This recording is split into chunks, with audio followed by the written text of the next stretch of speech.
मुंबईत आजपासून 3 दिवस पाणी कपातीची शक्यता आहे। सलग 3 दिवस पाणी पुरवठा प्रभावित होण्याची शक्यता आहे। जलशुद्धीकरण केंद्रामध्ये मीटर बसवण्याचं काम सुरू आहे। आजपासून 3 दिवस पाणी कपातीची शक्यता। सलग 3 दिवस पाणी पुरवठा प्रभावित होण्याची शक्यता आहे।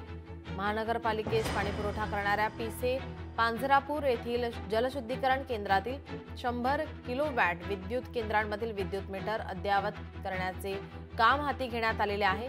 नियोजनानुसार मीटर जोडणीचे काम 7, 8 आणि 9 या ऑक्टोबर रोजी दुपारी 12:30 ते 3 वाजेपर्यंत म्हणजे 2.5 तास केले जाणार आहे। त्यामुळे शहर विभाग आणि पूर्व उपनगरातील बहुतांश विभागांचा पाणी पुरवठा सलग 3 दिवस प्रभावित होण्याची शक्यता आहे।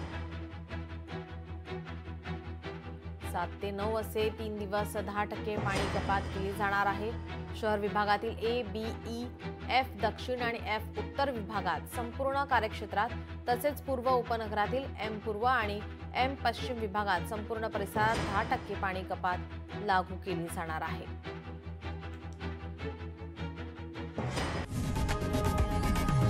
लोकशाही मराठी ऐका, पहा, जागरूक रहा।